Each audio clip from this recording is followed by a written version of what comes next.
everybody, and welcome to the number 2 workshop of your financial literacy series of 3. I'm Linda Bishop. I'm the Vice President of Programs at National NAWBO, and here with us again today is Dawnette, and she is our expert money coach. And today we're going to talk about mindset. We're going to talk about the psychological aspects of money, which is so important, especially as we're going into the holidays. I don't know about you, but this is a time of year that money always kind of raises its head, and I have questions and sometimes some stress around it as we're looking at the end of the year. And are we hitting our goals? Do we have enough money for what we want to do now for the next 6 weeks of this year? And so with us today is Dawnette Palmore, and take it away. Thank you. Good morning and afternoon, wherever you guys might be at. I'm so happy. Who was here last time? We got all new people? Cool. Okay, awesome. Well, let's get started because we got a lot of good stuff today. All right, big long title. But I'm excited today. Well, for those of you that don't know me, I am a money coach. Has anybody heard of a money coach before? So I can only see a couple people. Okay. I don't sell any investments or insurance products. I just empower people with their money. So we focus on their habits and behaviors with money to align with their goals and values. That's what I do. Helping them get everything like in order in their business and their personal. I don't use the word budget because nobody likes that word. I use the word spending plan because we got to make a plan with our money and tell our money what we want it to do instead of wondering where it went. And Linda, did you say we only have 6 weeks left of this year? Oh my gosh, that's terrifying. It went by so fast. Anyways, I've been with NAWBO since I think about 2020. I came in as mentorship chair. Was that what it? Yes, mentorship chair. Went right into president-elect, became president. Now I'm immediate past president. I also sit on the California board. For those of you that don't know, we're the only state that has a board because we have 11 chapters. And I'm also one of your PASCs. So I get to support 5 chapters, which is super exciting. This is an interactive workshop, so that means please stop and ask questions, put things in the chat. I'm going to ask you questions, and please participate. Any questions? Cool. Okay. Now the chat's blocking me. Okay. I think I need 3 screens and not just 2. Let me make this smaller. Okay. So we're going to start off with an exercise. This is going to really help us to develop a healthy money mindset. And this, I'm going to give you guys tools. A lot of times we hear, oh, we got to change our mindset. We got to change our mindset. Well, yeah, we know, but how do we do that? So that's what we're going to be working on today. So as business owners, we're obviously very busy, and we focus sometimes just on the practical side of our money, like spending plans, cash flow, expenses, things like that. But there's another really important aspect, right, that we overlook a lot, which is our mindset. And the way we think and feel about money can profoundly impact how we actually manage it. Our mindset influences our financial decisions, the risk we're willing to take, even the goals that we set for ourselves. So if we're carrying limiting beliefs or negative emotions around money, those can hold us back. And if we have all the tools and strategy in place, it could still be a hindrance to us. So today, we're going to take a deep dive into our mindset and look at the psychological aspect of money and explore how shifting our mindset can help us overcome financial stress, right? Because as Linda said, a lot of us might be feeling that stress right now because we have some big holidays coming up, plus it's end of year if your year ends and all that stuff that we got going on. And help move you towards a more prosperous, confident relationship with money. So I'd like to start by getting us thinking about how we each actually view money. And this exercise we're going to call money word association. So it's simple and fun. I'm going to say a word, and I'd like you to share the first word or phrase that comes to mind. There's no right or wrong answer. It's just a way to bring our unique perspectives to the surface. Because sometimes we don't really think about, well, what do I think about that? So when you hear the word money, what's the first word or phrase that pops into your head? Choices, okay. Feel free to unmute or just type it in the chat, whatever you guys prefer. Cash, stress, okay. Security, awesome. Power.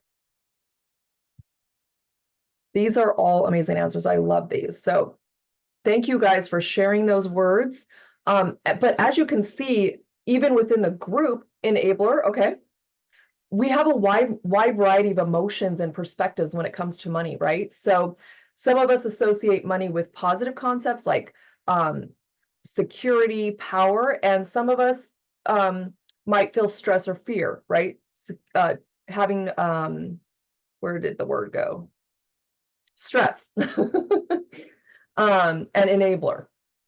So this diversity really shows us how deeply and personal money can be, and how deep and personal our actual relationship with money is. And this is really developed through our experiences, our upbringing, and even maybe societal messages, experiences that play a big role in shaping the feelings that we have towards money today. So what's important is as we know, to have awareness, right? To recognize it's our mindset, positive or negative, affects how we approach money in our business and in our personal lives. By understanding and shifting our mindset, we can create a healthier, more empowered relationship with money, which is what we all want, right? Fantastic. Okay, so now that we've warmed up with some thoughts about money, let's dive deeper into the financial stressors and mental blocks that we might have affecting us as business owners. So we know running a business comes with its own unique financial challenges and stresses, from inconsistent income, right, to unexpected expenses. And there's often a lot for us to navigate through. I've been a small business or micro business owner for 24 years. So I am very familiar with all of this stuff. Unexpected expenses and inconsistent income.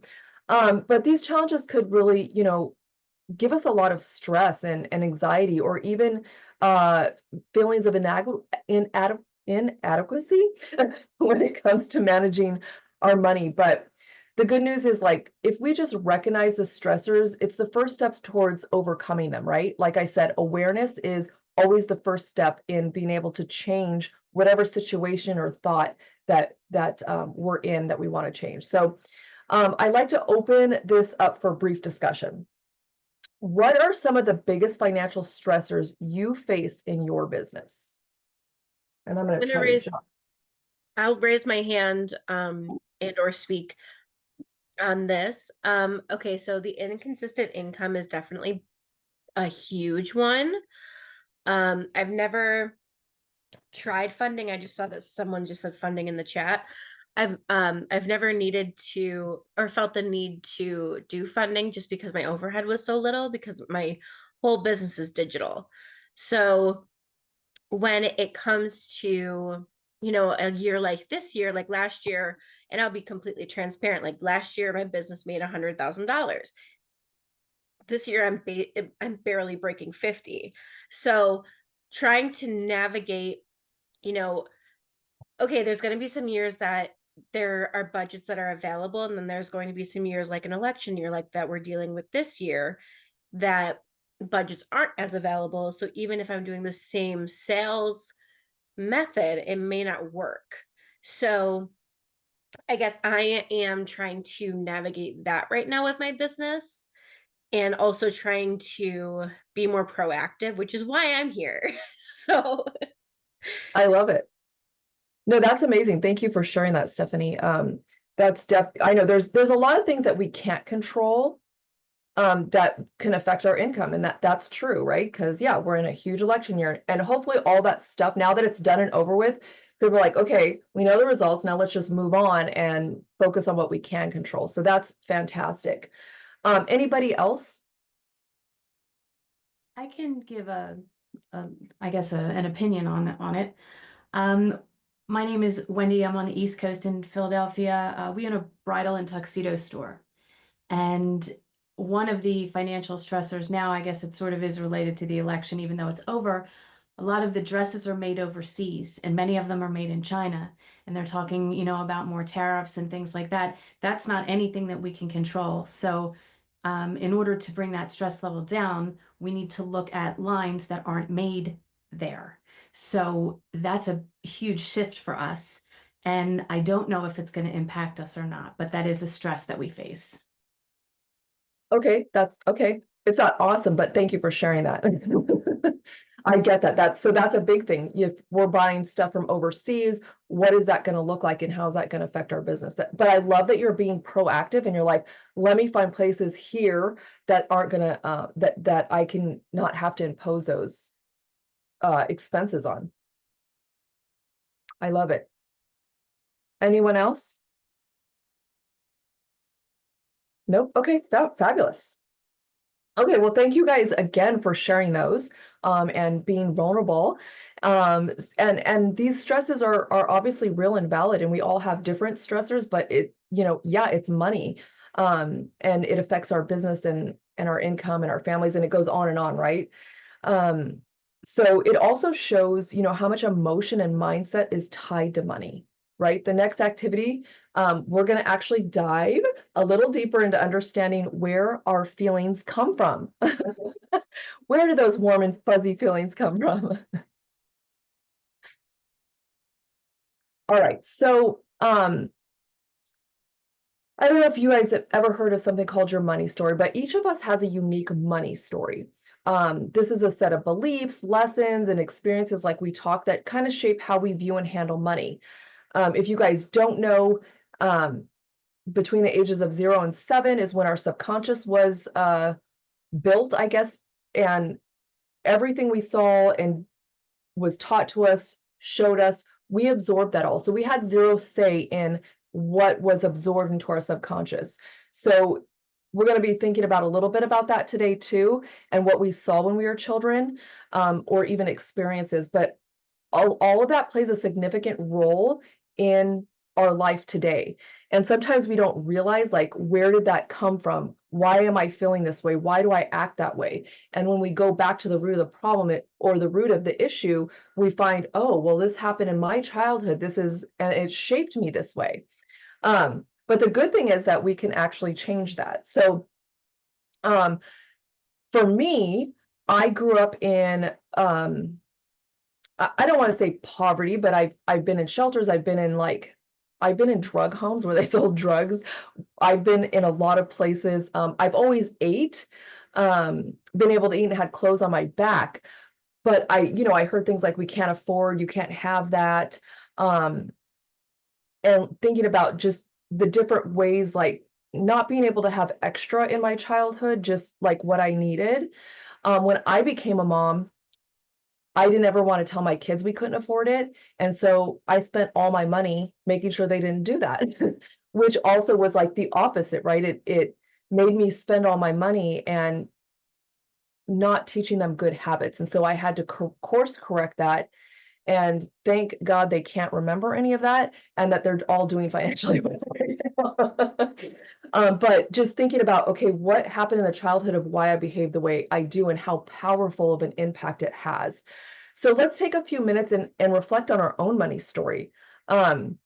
Think back to an early memory you have about money. Could be a lesson, a struggle, or even a positive experience that stands out to you. So I'll give you guys a couple minutes to just maybe jot or think about this memory. And don't worry, it's not have to be detailed or anything like that. Just kind of jot down what comes to mind.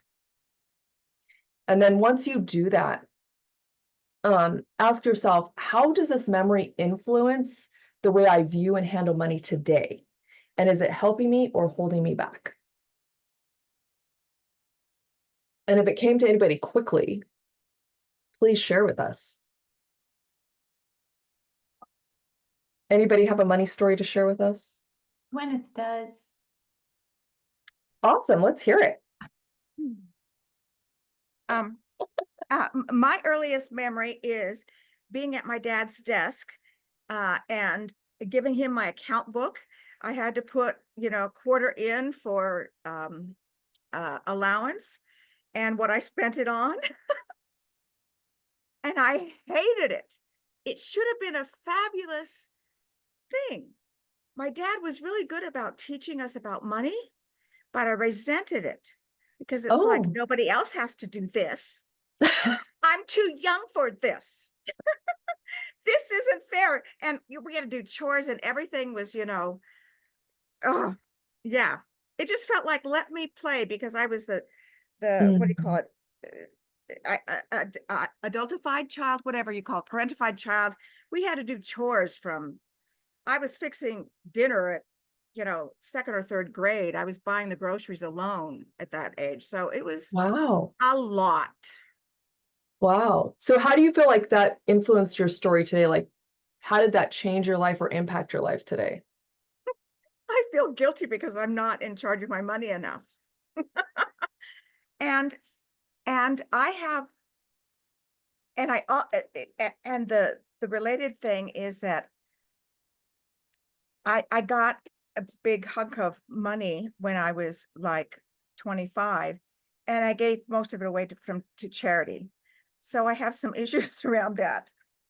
Okay. Okay. So you like to give money away? You're generous? Yes, Okay. not always smart, but There has I to be a really balance, see. right? What's that? We just have to find a balance. That would be lovely.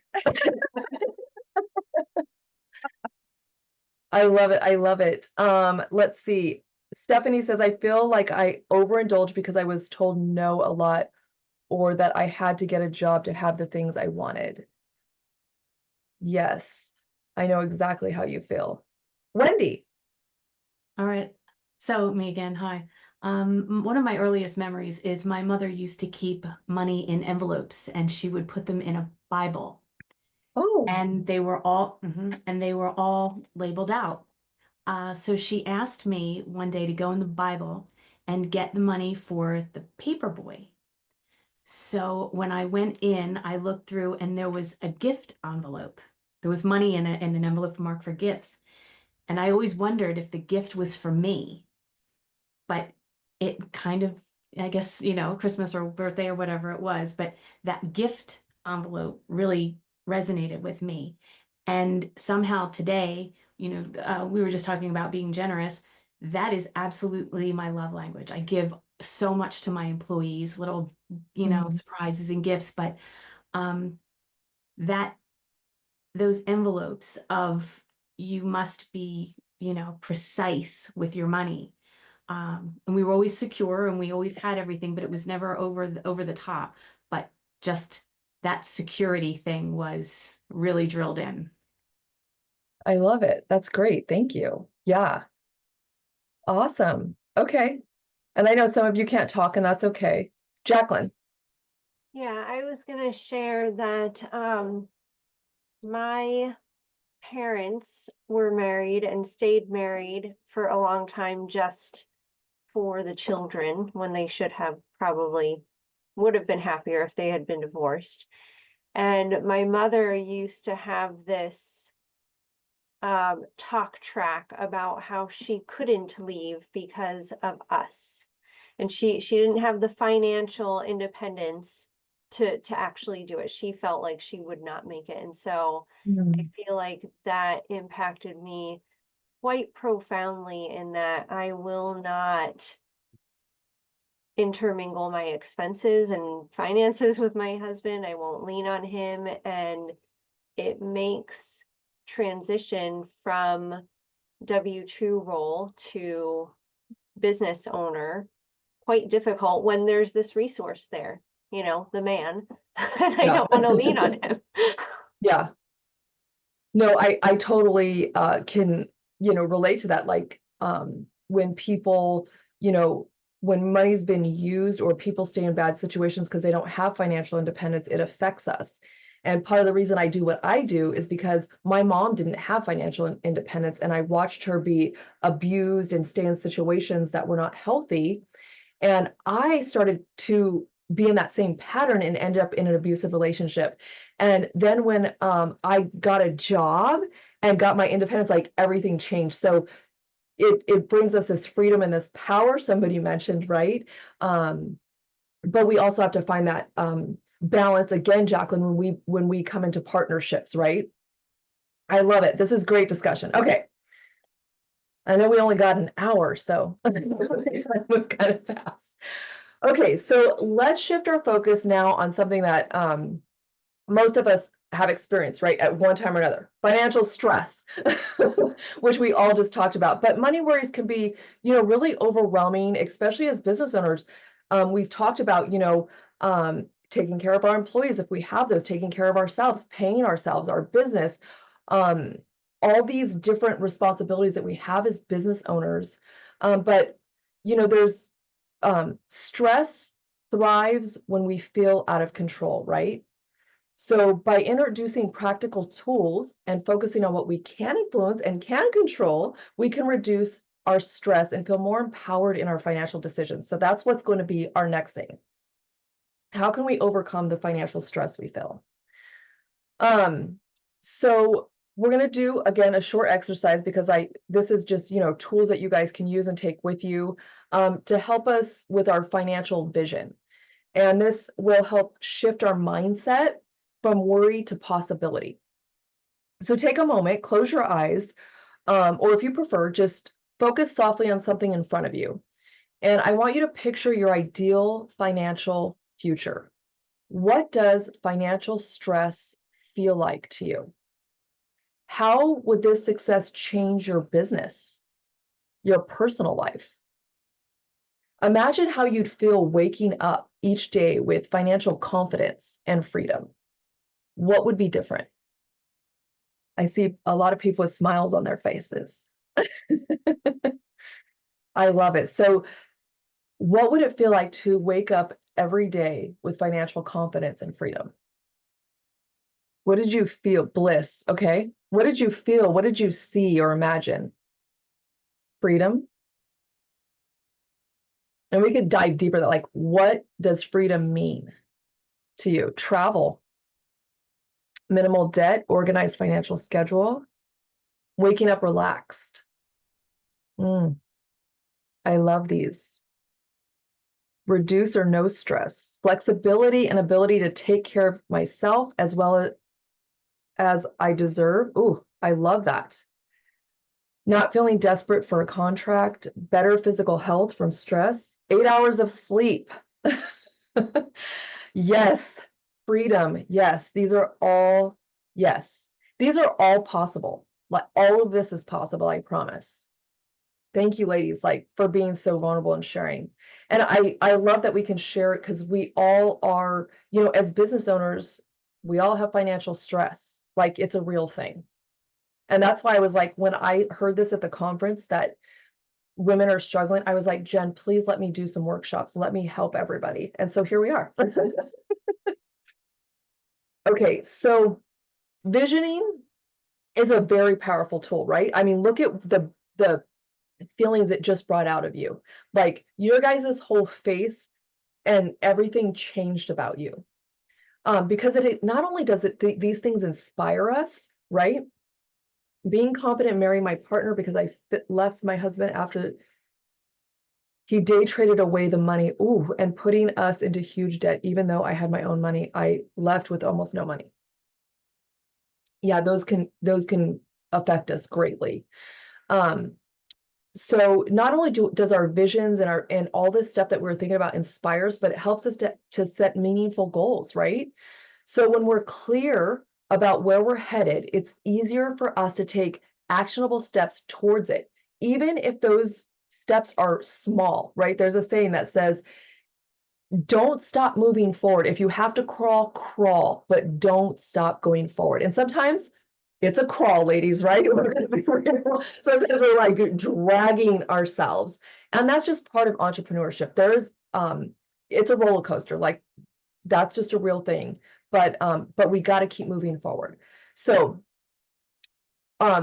remember our mindfulness.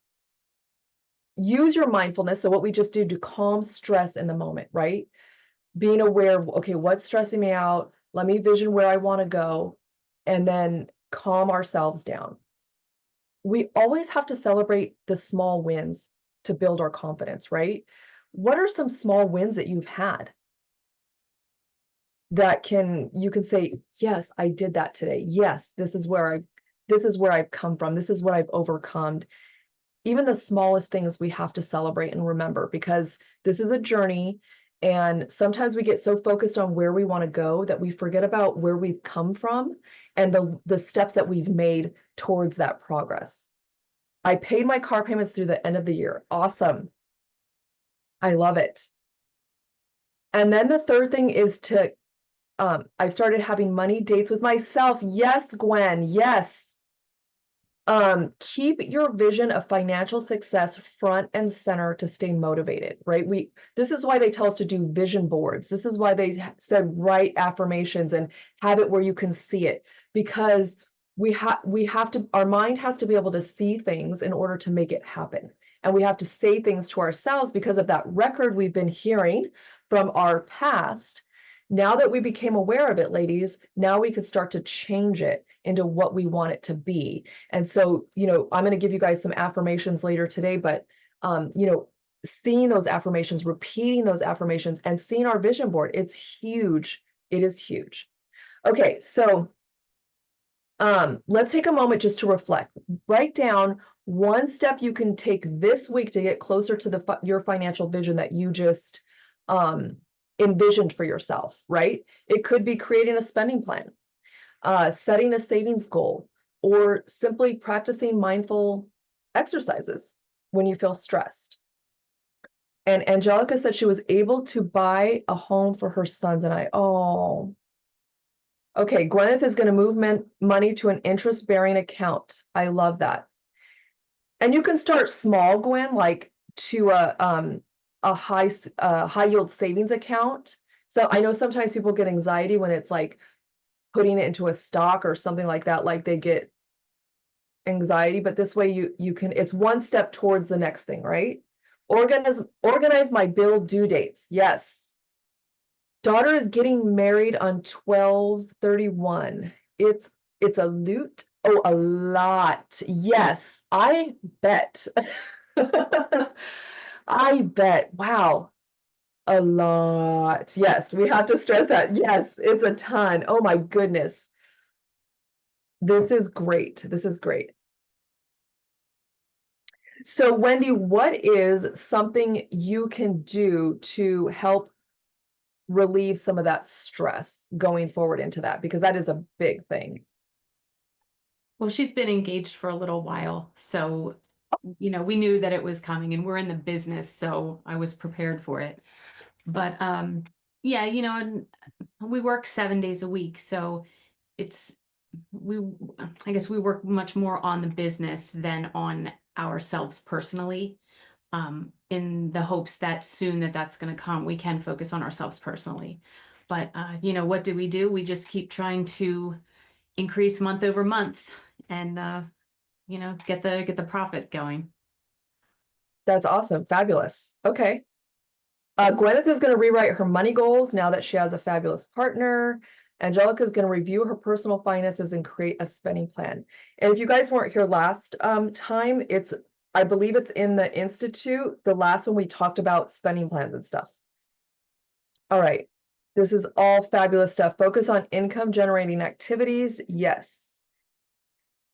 Great question, Gwyneth. And Linda's going to send the recording to you so you don't have to go find it. Thank you, Linda. Okay, so let's move on to the next empowering aspect of financial management, right? Building confidence in our decision making, working on getting a loan. Fabulous. Okay. As business owners, oh my gosh, we have to make a lot of choices all the time, right? About not just about our daily stuff in our business, but also, where to invest. How do we price our services or our products, and when to save or spend. And as Wendy is when does she put her personal, how does she balance her personal and her business life, right? Her things that she's got to work on. So confidence doesn't mean we have to have all the answers, right? No. It means that we trust ourselves to make informed and aligned decisions. So let's talk a little bit about these strategies to help you feel more confident in managing your business and your personal finances, because it all works together. Okay, so the first strategy is to use data to guide your decision, right? So when we rely on our gut feeling alone, it's easy to second guess ourselves. But when we're equipped with facts, right? So we talked about this too, knowing how to, having cash flow reports and P&Ls and things like that. Our profit margins, our financial statements, we can make decisions with clarity, right? Because we have the financial facts in front of us, and that's going to help us to make decisions. It actually does help us make decisions, right? Because it's going to tell us what we can and cannot do. Or do we need to wait? How much can we do this with? It really shows us a lot of information so that we can make better decisions in our business. So our cash flow is going to tell us, hey, if we can't hire a team member or not, right? It's going to tell us if we can buy a new computer or not, if that's something that we have to do. Wendy says, online shopping has hurt us. Fortunately, most brides aren't going online. They want an in-person experience. I think that's a really great point, Wendy, is having the experience. People love experiences. So, and that is like going to buy a dress and stuff is a huge experience. And I think if you guys focus on that, you're going to kill it there. Okay, so then we also have to say, do we have enough consistent revenue to cover our expenses, right? I don't remember who said they went from 100,000 to 50,000. That's like a big jump, right? That's half of what you made the year before. How do you manage that, right? So number 2 is going to be to educate ourselves. And that's why you guys are here, right? The second strategy is to invest in our financial education. So when we understand the basic financial managements that we've been talking about, planning, forecasting, pricing, we feel more empowered to take control, right? So we're taking the data, the facts, we're educating ourselves. So for example, if we ever hesitate to review our business financials, which how many are intimidated by looking at their business financials? They could be overwhelming. It's like, what is a P&L? What is a balance sheet? Like, how does that all work? What is a cash flow statement? And if it could just be like a bunch of numbers jumbled in front of us that we don't really understand, it could be overwhelming. But the more that we become familiar with it and the tools, the less overwhelming it becomes, right? It's just like QuickBooks went from desktop to online, and that was overwhelming because it was completely different. And it's like, I don't even know how to figure this out. But when you take the time to figure it out, watch YouTube videos, talk to people, you're like, okay, it's not as bad as I thought. I can do this. You have to know your numbers. Yes. So when I teach other workshops, I always say like savings is a muscle, getting on a plan is a muscle. So financial literacy is a muscle, right? The more that we work on it, the stronger it's going to get. And we can't pick up a 50-pound weight at first. We just have to pick up that little 5-pound and just start working it. So we just have to start with the basics, and that's okay. Just little things at a time, instead of like, I have to figure out how many financial sheets. Now let's just look at the P&L and try to figure that out and just go on with that. Or even just, let me just do a spending plan and write it out and see where my money's going and what's coming in and what's going out, and just understanding those numbers. So just taking little steps. And then we can trust our intuition, right? So we have the data, we have the education, and then we have the power of our intuition. And we know our business better than anybody. And we know our personal values, our instincts can all guide us in ways that numbers can't, right? So for example, If an opportunity aligns perfectly with our mission but feels like a stretch financially, our intuition might tell us it's worth it to take the risk, right? Sometimes we have to think about that. Is it worth it to take the risk? Can we hire this person? What happens if we buy that program? Is it going to produce us more income? So we have to weigh all those options, but then we think about our intuition. And, sometimes things don't sit right. And we have to trust ourselves with that as well, that the timing may not be right. So it's really a balance, right? We've been talking a lot about balance today, a balance of data, education, and intuition to be able to build our confidence in making the right financial choices for ourselves and our business. So Gwyneth is at the point of deciding whether or not to take advantage of big PR move. Fabulous.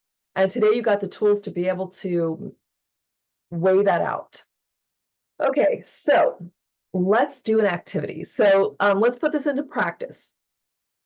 I want you to think about a financial decision you made in the past that turned out well. It doesn't have to be something huge. It could be something as simple as choosing to save a certain amount or investing in a tool that improved your business. So take just a moment and reflect. What decision did you make? I don't know why I can't speak today. What contributed to its success? And how can you replicate that confidence in future decisions? So I'll give you ladies a couple minutes to think about that. So think about a financial win you've had. What decision made you make it? I'm sorry, what decision did you make? What contributed to its success? And how can you replicate the confidence in future decisions? Anybody want to share? Did a full credit review, then learned what small changes I could make for a significant improvement. It worked. I love it. I'll share. Okay, great. I just saw myself. I haven't put makeup on or anything. Hi. That's okay. You're still beautiful. Thank you. I moved out of my home with my husband, started working at a grocery store. Then I got disabled at the grocery store, 7 years full permanent disability. And I decided to come back to New Mexico, which has a better economy, and I could be in a beautiful place where I wanted to be in terms of the weather and the everything, and started my brand new life. And it was terrifying and very exciting, and it has made all the difference for me emotionally. Oh, And in ways that I'm really claiming all of myself more than I ever have. oh, that's amazing. I love that. So now that built more confidence in your decision making, right? Like, even though one of my mentors said, if it's terrifying and exciting, do it. Right. Good job. Congratulations. Thanks. Anybody else want to share? I will. Yeah, go ahead. So we invested in it's a company called Podium, and it's a customer management system, and it allows your company line to be textable. And so we've put that out there to our customers that you can text us, and we've been doing that for several years, and it's a lot of money per month, but I actually believe that the contact that we are having with customers, I believe I think we're actually seeing a real return from it. So that was sort of a leap of, this is a lot, every month, and we're not sure how it's going to go, but it worked. And again, I think it's just, again, toward that customer experience that they can get you anytime. And it's not a bot. It's actually us writing to them. Yes, I love that. I love that because like my vet does that. So many people do that, and it's easier to just answer the text or send something than picking up the phone, waiting for someone to answer and having a conversation. So I love that. Yes. And with the younger generations, they don't want to pick up the phone anymore. And even as us busy business owners, it's hard to pick up the phone and have a conversation when we could just send a text and get it answered. So good job. I love that. Angelica said, using the same methodology I used to buy my first home, but now to apply for a business loan to start my business. Awesome. I love it. What business are you starting? Oh, bread mixes. Okay. That's fantastic. All right. And then we're coming up on time here. We're almost done. Okay, so now we've explored overcoming financial stressors, building our confidence, and shifting our money mindset. It's time for you to create a plan to put all of this into action, right? We can make all the plans that we want, but if we don't actually execute and take action, none of it's going to happen. So I'd love for you just to take a moment to reflect on what resonated most with you today. Was it maybe, rewriting limiting beliefs, managing financial stress, building confidence in your financial decisions? So just think about choosing one of the areas to focus on over the next month. Once you've identified it, just jot it down, and then also jot down what's one small actionable step you can take to start making progress. Just like we did, it's like, okay, what have you done to make progress? What have you done to build your confidence? So if you want to rewrite your money beliefs, you can commit to saying positive money affirmations daily, right? Also a good way you can record yourself saying them and then playing it back to yourself. Say it and play it back to yourself. Say it and play it back to yourself. That's a good way to hear your own voice so that you can, we need to say nicer things about ourselves to ourselves. We don't do that often enough. So if we can, it's so powerful to hear your own voice and like look at yourself in the mirror and say those things. You're just like, whoa, this is weird, but it's good. We need to be able to look at ourselves and say wonderful things about ourselves. Maybe you want to manage financial stress. So you can schedule, maybe you'll say, I'm going to schedule 5 minutes of mindful breathing and journaling. Or I'm going to do money dates. Somebody said they have money dates with themselves. I think it was Gwen. So take a moment, just think about, okay, what can I do to start taking a step towards where it is I want to go? Angelica said what resonated with her was to have the affirmations that keeping data and records is imperative to spending decisions. Yes. Getting to be with other women business owners who are being real about the challenges is so helpful. It is good to talk about the challenges. I actually did, I don't know, like 2 or 3 months worth of podcasts on challenges that women business owners faced. So I was like, what is a challenge you face and how did you overcome it? Because we don't talk about the challenges enough. Am I back in presentation mode? I'm not? Is that better? Okay. Okay. Money dates with my husband. Awesome. Awesome. Limiting beliefs. The gift envelope stayed with me, wondering if I was getting a gift. Give yourself a little gift. Oh, that's beautiful. I love it. I love it. Okay, we're getting towards the end. Okay, we're almost at the end. Any questions? I love the envelope. I did envelopes when I first started my money journey, and it really helped with curbing overspending. And I know that's really hard to do in your business because we need to keep receipts for everything. But when you do it for your personal, it really changes your perspectives, especially when you're going to Costco. Yes. Money envelope in the Bible was amazing as a metaphor and a reminder.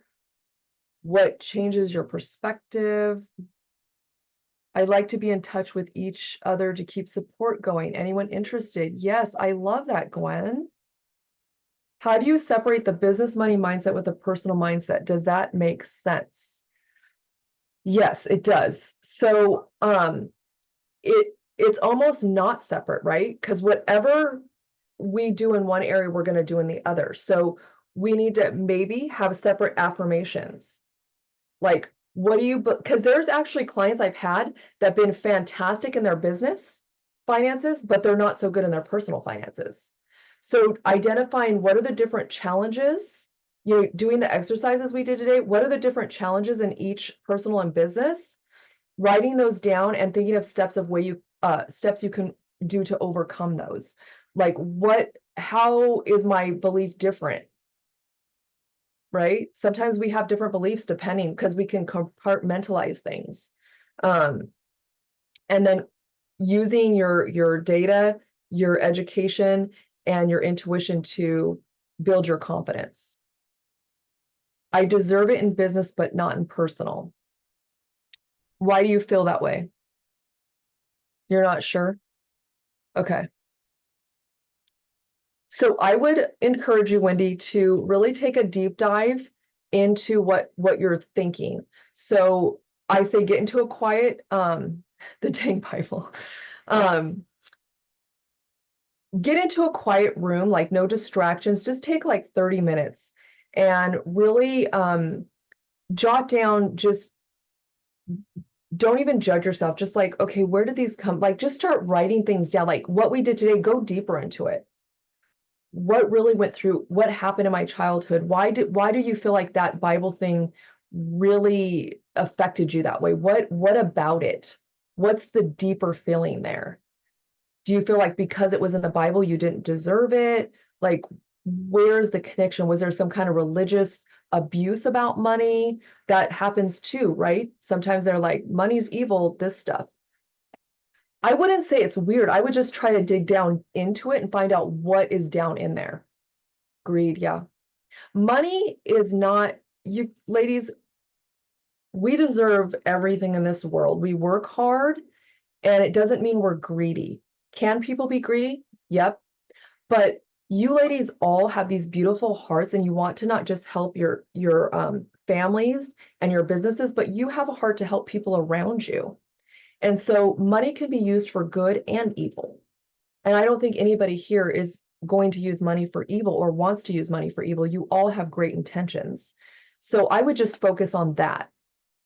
But I love that. That's great, great insight. Let me make sure I got all the questions. My chat's being weird. Did I miss any questions? Okay, awesome. Well, so I do have a gift for you, which I told you I have affirmations. I think there's 16 affirmations, and then there's a 4 blank ones so that you guys can write your own money affirmations. But right now, ladies, today is the day to take control of your financial future. It is in you, and you can do it. And it's going to step you into confidence and give you the peace that you deserve. So don't let financial stress hold you back from achieving personal and professional goals, right? So reflect, like I said, on what you've learned today. Write down your action steps. Go take the action steps. I know it's a busy time of the year, but don't take your foot off the gas because your competitor is. Right now is to put your foot on the gas. Strategize on what you can do to up your sales, you can do to launch you into 2025. It's important to goal set right now. And so this is part of it, getting your finances together. What can you focus on this month? We're almost at the end. I know we got Black Friday coming up. Like, there's so many things you could be doing right now, right?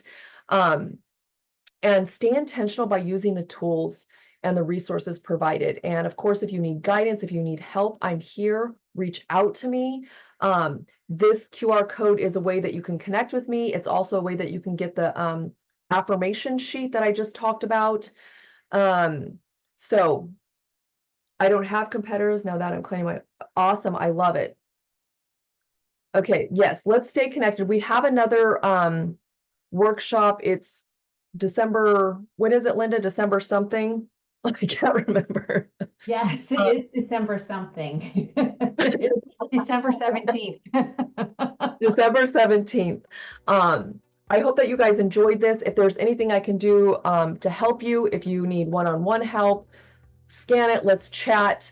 I just want you to know you ladies are capable of achieving your financial goals and having peace and prosperity.